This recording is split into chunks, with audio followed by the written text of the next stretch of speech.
Chicken ചമ്മന്തി പൊടിയാണ് ഇന്നത്തെ നമ്മുടെ റെസിപ്പി. നാടൻ സ്റ്റൈലല്ല, ആന്ധ്ര സ്റ്റൈലാണ്. ഇത് ചോറിൻ്റെ കൂട്ടത്തിൽ കഴിക്കാൻ അടിപൊളിയാണ്. അമ്മ പറഞ്ഞത് നമുക്ക് ദോശയുടെ കൂട്ടത്തിലും ഒന്ന് ട്രൈ ചെയ്ത് നോക്കാമെന്ന്. വൈകുന്നേരം നല്ല ചൂട് ഗീ റോസ്റ്റിൻ്റെ കൂട്ടത്തിൽ ട്രൈ ചെയ്ത് നോക്കി, കിടലനായിരുന്നു കേട്ടോ. ഈ റെസിപ്പി തയ്യാറാക്കാൻ ഞാൻ ചിക്കൻ ബ്രസ്റ്റാണ് എടുത്തിരിക്കുന്നത്. ഏകദേശം ഒരു 200 ഗ്രാം, 175 to 200 grams ആണ് ചിക്കൻ ബ്രസ്റ്റിൻ്റെ സൈസ്. നമുക്കിതുപോലത്തെ കുഞ്ഞു കുഞ്ഞു കഷ്ണങ്ങളായിട്ട് കട്ട് ചെയ്ത് നമുക്കൊന്ന് മാരിനേറ്റ് ചെയ്യാം. ഉപ്പും മഞ്ഞൾപ്പൊടി ഇത് രണ്ട് മാത്രം മതി. നന്നായിട്ട് ഇങ്ങനെ പുരട്ടിയെടുത്ത് നമുക്കൊരു അരമണിക്കൂർ റെസ്റ്റ് ചെയ്യാൻ വയ്ക്കാം. ഈ സമയത്ത് തന്നെ കടായി വെച്ച് കഴിഞ്ഞിട്ട് നമുക്ക് അതിനകത്ത് എണ്ണ ഒന്ന് ചൂടാക്കാൻ വയ്ക്കാം. ഒരു മീഡിയം സൈസ് സവാള എടുത്തിട്ടുണ്ട്, അതും കൂടി ഒന്ന് നമുക്ക് സ്ലൈസ് ചെയ്യണം. ഫൈൻ സ്ലൈസ് വേണമെന്ന് നിർബന്ധമില്ല, നമുക്ക് ഫ്രൈ ചെയ്യാൻ പോകണമല്ലോ, റഫായിട്ട് സ്ലൈസ് ചെയ്താലും മതി. ഈ സ്ലൈസ് ചെയ്യുന്ന സമയത്ത് തന്നെ നമുക്ക് എണ്ണ ഒന്ന് ചൂടായി കാണും. ശ്രദ്ധിച്ച് വേണം ഈ സ്ലൈസ് ചെയ്ത ഓണി നമുക്ക് ഓയിലിനകത്ത് ഇട്ട് കൊടുക്കാം. ഓയിലിനകത്ത് ഇട്ടപ്പോൾ തന്നെ നമുക്ക് ഓയിലിലെ ചൂടൊന്ന് കുറഞ്ഞ് കിട്ടും. അപ്പോൾ ലേശം തീ ഒന്ന് കൂട്ടി വയ്ക്കണം. ഒരു മീഡിയം ടു ഹൈ ഹീറ്റിലാണ് നമ്മൾ ഒന്ന് ഫ്രൈ ചെയ്തെടുക്കാൻ പോകുന്നത്. എപ്പോഴും സവാള ഫ്രൈ ചെയ്യുമ്പോഴത്തേക്ക് ഒരു 95% ആകുമ്പോഴത്തേക്ക് തന്നെ ഒന്ന് എടുത്ത് മാറ്റി വയ്ക്കണം. ഇത് ഏകദേശം ആയിട്ടുണ്ട്, നമുക്കൊന്ന് മാറ്റി വയ്ക്കാം. ബാക്കി കളർ നമുക്ക് ഈ സെയിം ചൂടുണ്ടല്ലോ, അതിനകത്ത് തന്നെ ഇതൊന്ന് ഗോൾഡൻ കളർ മാറിക്കോളും. അതിൻ്റെ കൂടെ തന്നെ ഒരു 15 പീസ് വെളുത്തുള്ളി ഫ്രൈ ചെയ്യുമ്പോഴത്തേക്ക് സ്ലോ ടു മീഡിയം ഹീറ്റിലൊന്ന് ഫ്രൈ ചെയ്യണം. നന്നായിട്ടൊന്ന് മുറിഞ്ഞ് കളറൊന്ന് മാറി വരണം. മുറിയത്തില്ല, കളറൊന്ന് മാറി വരും. ഈ കളർ മാറിയിട്ടുണ്ട്. ഇതും കൂടി നമുക്കൊന്ന് ആ സവാളയുടെ കൂട്ടത്തിൽ വയ്ക്കാം. ഞാനിവിടെ ബിടിക്ക് ചില്ലിയാണ് യൂസ് ചെയ്യുന്നത്. നമുക്ക് വേണമെങ്കിൽ സാധാ ഉണക്കമുളകും യൂസ് ചെയ്യാം, അല്ലെങ്കിൽ കാശ്മീരി ഉണക്കമുളകും യൂസ് ചെയ്യാം. ഇതൊന്ന് ഫ്രൈ ചെയ്ത് മാറ്റണം. ഒത്തിരി കളർ മാറിപ്പോകരുത്. ഏകദേശം ഈ കളർ ആകുമ്പോഴത്തേക്ക് ഇതും കൂടി ഒന്ന് നമുക്ക് മാറ്റി വയ്ക്കാം. ഇനി കറിവേപ്പില ഇട്ട് കൊടുക്കാം. കറിവേപ്പില പെട്ടെന്ന് ആവും. അതും കൂടി ഫ്രൈ ചെയ്തിട്ട് ഇതും കൂടി നമുക്ക് അതിൻ്റെ കൂടെ തന്നെ മാറ്റി വയ്ക്കാം.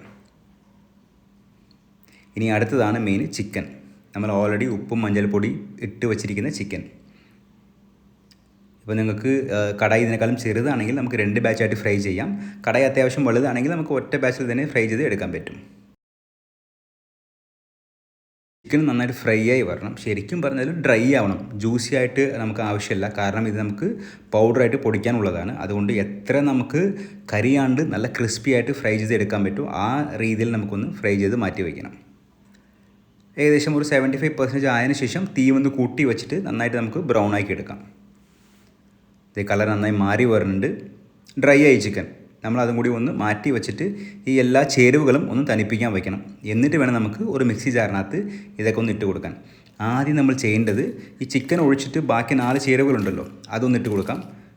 ഈ മുളക് വേണമെങ്കിൽ ചെറുതായിട്ട് പൊടിച്ച് കൊടുക്കാം, നമുക്ക് ക്രഷ് ചെയ്യാൻ എളുപ്പമാവും. പിന്നെ അതിൻ്റെ കൂടെ തന്നെ സവാള, കറിവേപ്പില, വെളുത്തുള്ളി എല്ലാം കൂടി ജസ്റ്റ് ഒന്ന് ക്രഷ് ചെയ്തെടുക്കാം ആദ്യം ഇനിഷ്യലായിട്ട്. അതൊക്കെ ഒന്ന് ക്രഷ് ചെയ്തിട്ടുണ്ട്. ഇനി നമ്മൾ ഫ്രൈ ചെയ്ത് വെച്ചിരിക്കുന്ന ചിക്കൻ്റെ ബ്രസ്റ്റ് പീസസ് ഉണ്ടല്ലോ അതൊന്നും ഇങ്ങനെ ചെറിയ കഷ്ണങ്ങളായിട്ട് വീണ്ടും നമുക്കൊന്ന് പിച്ചിട്ട് കൊടുക്കാം. ശരിക്കും ചിക്കൻ ബ്രസ്റ്റ് ആണെങ്കിൽ ഏറ്റവും ബെസ്റ്റാണ് ഈ റെസിപ്പിക്ക്. ചിക്കൻ ലെഗും യൂസ് ചെയ്യാം, പക്ഷേ ചിക്കൻ ബ്രസ്റ്റ് ആണെങ്കിൽ നമുക്ക് വേഗം ഡ്രൈ ആക്കി കിട്ടും. ക്രഷ് ചെയ്യാൻ നല്ലതായിരിക്കും. ഒരു കൺസിസ്റ്റൻസി പെർഫെക്റ്റ് ആയിട്ട് കിട്ടും ഈ കാരപ്പൊടിക്ക്.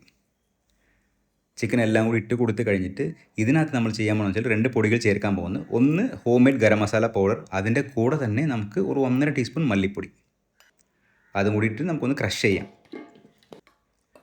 ഏകദേശം നമ്മുടെ ചെമ്മീൻ പൊടിയൊക്കെ ഉണ്ടല്ലോ ആ ഒരു കൺസിസ്റ്റൻസിയിലായിരിക്കും ഇത് വരാൻ പോണത്. അപ്പോൾ ഇതിൻ്റെ കൂട്ടത്തിൽ ആവശ്യത്തിന് ഉപ്പ് കൂടി ഇട്ട് കൊടുത്തിട്ട് നന്നായിട്ടൊന്ന് നമുക്ക് മിക്സ് ചെയ്ത് കൊടുക്കാം. എനിക്ക് തോന്നുന്നു ഈ സ്റ്റോറേജ് ഞാൻ ആ ദിവസം തന്നെ തീർത്തായിരുന്നു. വേണമെങ്കിൽ ഫ്രിഡ്ജിൽ 2 ദിവസം നമുക്ക് സൂക്ഷിച്ച് വയ്ക്കാം, ഇല്ലെങ്കിൽ പുറത്ത് ചിലപ്പോൾ ഒരു ദിവസം ഇരിക്കും. ഞാൻ പറഞ്ഞതുപോലെ തന്നെ ഇത് ചോറിൻ്റെ കൂട്ടത്തിൽ കഴിക്കാൻ അടിപൊളിയാണ്. പിന്നെ അമ്മ പറഞ്ഞിട്ട് ഞാൻ ഒരു ചൂട് ഗീ റോസ്റ്റിൻ്റെ കൂട്ടത്തിൽ കഴിച്ച് നോക്കി, കിടലനായിരുന്നു. ഈ റെസിപ്പി എന്തായാലും ഒന്ന് ട്രൈ ചെയ്യുന്നത്. പിന്നെ ഞാൻ എപ്പോഴും പറഞ്ഞത് തന്നെയാണ്, everybody can cook and everybody has to cook.